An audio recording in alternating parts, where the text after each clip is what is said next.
Hi hello everybody, welcome to our channel మన stars. ఒక hit cinema చూసిన తర్వాత హిట్ 3 లాంటి సినిమాను మనం చూడకుండా ఉంటామా? ఎస్, నేను కూడా ఒక హిట్ సినిమాని ప్రీమియర్గా చూడడం జరిగింది, కోర్ట్. మనం నాని గారు ఇచ్చిన బోల్డ్ స్టేట్మెంట్ని మనందరం కూడా నిజం చేయబోతున్నాం. అండ్ కోర్ట్ సినిమాని హిట్ చేసేసి ఆ తర్వాత హిట్ 3ని కూడా మనందరం కూడా ఎంజాయ్ చేయబోతున్నాం. కోర్ట్ సినిమా తెలుగు ఆడియన్స్కి చాలా చాలా స్పెషల్. ఎందుకంటే ఎప్పుడు కూడా తెలుగు సినిమా జోనర్లో కోర్ట్ రూమ్ డ్రామాస్ అనేవి చాలా రేర్గా వస్తూ ఉంటాయి. అండ్ అదే కాకుండా డ్రామా అనగానే ఆడియన్స్ అందరం కూడా ఒక స్టెప్ బ్యాక్ చేస్తాం. అమ్మో, ఇప్పుడు 2.5 గంటల డ్రామాని ఎలా మనం ఎంజాయ్ చేయగలం అని. బట్ ఈ రెండింటిని కూడా సక్సెస్ చేసుకుని రామ్ జగదీష్ గారు మన ముందుకి ఒక 100% మార్క్స్తోని సినిమాని అయితే సాటిస్ఫై చేయడం జరిగింది ఆడియన్స్గా. ఎందుకంటే ఎప్పుడు కూడా ఒక సినిమాని చూస్తున్నప్పుడు మనం ఒక సినిమా చూసి బయటకు వచ్చిన తర్వాత ఎస్, ఈ సినిమాని చూసి నేను ఎంటర్టైన్ ఫీల్ అయ్యాను, ఎమోషనల్ ఫీల్ అయ్యాను, లేకపోతే ఎంజాయ్ చేశాను, కొంచెం రిలాక్సేషన్ అయ్యాను, ఈ సినిమా చాలా కమర్షియల్గా హై ఇచ్చింది నాకు అని ఇలా మాట్లాడుకుంటూ ఉంటాం. బట్ ఒక సినిమా పేరు చెప్పండి, ఎప్పుడు ఒక లాస్ట్ సినిమా మీరు చూసి ఒక కొత్త విషయాన్ని నేను తెలుసుకున్నాను, ఈ విషయం ఇప్పుడున్న సొసైటీలో చాలా చాలా ముఖ్యమైన విషయం, ఈ విషయాన్ని ఎప్పటి వరకు ఎంత ఏజ్ వచ్చినా నాకు ఎవరూ చెప్పలేదు అని ఇలాంటివన్నీ కూడా మనం క్వశ్చన్స్ వేసుకుంటే ఆ క్వశ్చన్స్ అన్నిటికీ ఆన్సరే కోర్ట్ సినిమా. ఎందుకంటే ఇప్పుడున్న సొసైటీలో ఒక మైనర్ అమ్మాయిని లవ్ చేస్తే ఎంత మేజర్ ఇష్యూ అవుతుంది, అండ్ దానివల్ల ఎంత సివియర్ ప్రాబ్లమ్స్ మనం ఎదుర్కోవాలి, దానివల్ల మన లైఫ్స్ ఎలా స్పాయిల్ అవుతాయి, ఇలాంటి చాలా ఫ్యాక్టర్స్ని చాలా బ్యూటిఫుల్గా మనందరికీ అర్థమయ్యే విధిగా మనకైతే రామ్ జగదీష్ గారు ఎక్స్ప్లెయిన్ చేయడం జరిగింది ఒక డైరెక్టర్గా. అంటే ఇప్పుడు మనం చాలా కామెడీగా చేసుకుంటాం, ఇంటర్ లవ్ స్టోరీస్ గురించి కానీ, నిబ్బా లవ్ స్టోరీస్ అని వాళ్ళ మీద కామెడీ చేస్తూ ఉంటాం, ఫన్ చేస్తూ ఉంటాం. బట్ ఆ ఫన్ కాస్త కొంచెం బ్యాక్ స్టెప్ అయ్యి ఒక మేజర్ ఇష్యూగా మారితే అప్పుడు మనకు తెలుస్తుంది దీనివల్ల ఎంత పెద్ద ప్రాబ్లమ్స్, అంటే ఒక పర్సన్ వల్ల స్టార్ట్ అయిన ప్రాబ్లమ్ని ఒక 2 ఫ్యామిలీస్ ఏ విధంగా ఎదుర్కోవాల్సి వస్తుంది. సో ఇలాంటివన్నిటిని కూడా మనకి ఇన్బిల్ట్ చేసి మనకి సినిమాని మన ముందుకు తీసుకురావడం జరిగింది. అండ్ కోర్ట్ రూమ్ డ్రామా అని మనందరూ కూడా భయపడుతూ ఉంటాం కదా, బట్ ఈ కోర్ట్ రూమ్ డ్రామాలో కూడా కమర్షియల్ టచ్ అనేది ప్రతి ఫ్రేమ్లో మనకు కనబడుతూ ఉంటుంది.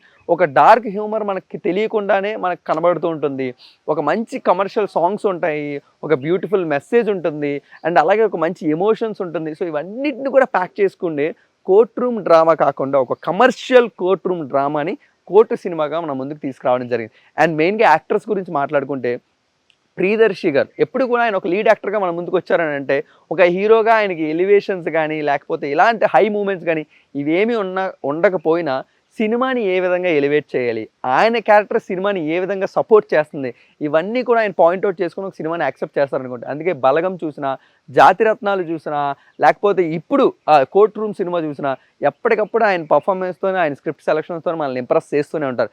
And one of the main exciting character in the cinema మనం మాట్లాడుకుంటే మంగపతి క్యారెక్టర్. సినిమా చూసి వచ్చిన తర్వాత మీకు తప్పకుండా ఒక రోజంతా హాంట్ చేస్తుంది ఆ క్యారెక్టర్. ఎందుకంటే సొసైటీలో పరువు గురించి, లేకపోతే ప్రైడ్ గురించి, అండ్ అలాగే కాస్ట్ గురించి, ఇలాంటి వాటన్నిటి గురించి ఆలోచించే కొంతమంది ఫిగర్స్ ఉంటారు కదా, వాటన్నిటిని రిప్లికేట్ చేస్తూ మంగపతి క్యారెక్టర్ని శివాజీ గారు ప్లే చేయడం జరిగింది. ఆయన స్క్రీన్ మీదకి వస్తున్న ప్రతిసారి కూడా ఆడియన్స్గా చిన్న భయం వేస్తుంది. ఎందుకంటే ఆయన నెక్స్ట్ తీసుకునే డెసిషన్ ఎవరి లైఫ్ని స్పాయిల్ చేయబోతుంది సినిమాలో అన్నంత చాలా కఠినంగా ఆయన క్యారెక్టర్ ఉంటుంది. సో ఆయన మరొకసారి ఒక యాక్టర్గా ఒక కంబ్యాక్, అంటే మనకి ఓటీటీలోని నా #90sతో ఎలా మనల్ని అందరినీ ఎంటర్టైన్ చేశారో ఈసారి కోర్ట్ సినిమాతోని మనల్ని అందరినీ మెస్మరైజ్ చేశారు ఆయన క్యారెక్టర్తోని.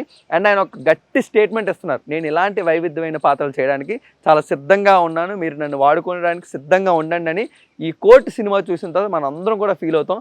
బట్ ఆయన నెక్స్ట్ ఎలాంటి క్యారెక్టర్ చేయబోతున్నాం అని ఒక ఆడియన్స్గా మనందరం కూడా చాలా ఎక్సైటింగ్గా ఫీల్ అవుతాం. అలాంటి ఒక ఇంపాక్ట్ మంగపతి క్యారెక్టర్ మనకి ఇస్తూ ఉంటుంది. ఈ సినిమాలోని ఇంకేమాత్రం కూడా నేను ఇంకా ఎక్కువ చెప్పకుండా ప్రతి ఒక్క ఫ్యామిలీ ఆడియన్స్, మీ కుటుంబంలో ఉన్న ప్రతి ఒక్కరు కూడా వెళ్ళి థియేటర్లో కూర్చొని ఈ సినిమాని ఎంజాయ్ చేస్తూ ఒక ఇన్ఫర్మేషన్ తెలుసుకోవాలని మనస్ఫూర్తిగా కోరుకుంటున్నాను. వెదర్ ఇట్ ఈస్ మీరు ఏ ఏజ్లో ఉన్నప్పటికీ ఇది ఒక యూత్ సినిమా కాదు, లేకపోతే ఇది ఓన్లీ ఒక జానర్కి సంబంధించిన సినిమా కాదు. ఒక కుటుంబ కథా చిత్రాన్ని కుటుంబంగా కలిసి మీ కుటుంబం అంతా తెలుసుకోవాల్సిన ఒక సినిమాని నాని గారు యునానిమస్గా ఒక మంచి కథని మన ముందుకు తీసుకొచ్చారు. సో మీరందరూ కూడా కోర్ట్ సినిమాని థియేటర్స్లోనే చూసి ఎంజాయ్ చేయండి. ఒక కొత్త విషయాన్ని మీరందరూ కూడా తెలుసుకోవడానికి ప్రయత్నించండి. అండ్ అలాగే కోర్టు సినిమాకి సంబంధించి మన స్టార్స్లో కూడా గివ్ అవే అవబోతుంది టికెట్స్. సో మీరందరూ కూడా మన స్టార్స్ ట్విట్టర్ పేజ్కి వెళ్ళి మీరు కూడా గివ్ అవే కాంటెస్ట్లో పార్టిసిపేట్ చేసి ఫ్రీగా కోర్టు సినిమాకి మీరందరూ కూడా టికెట్స్ గెలుచుకోండి. Thank you so much.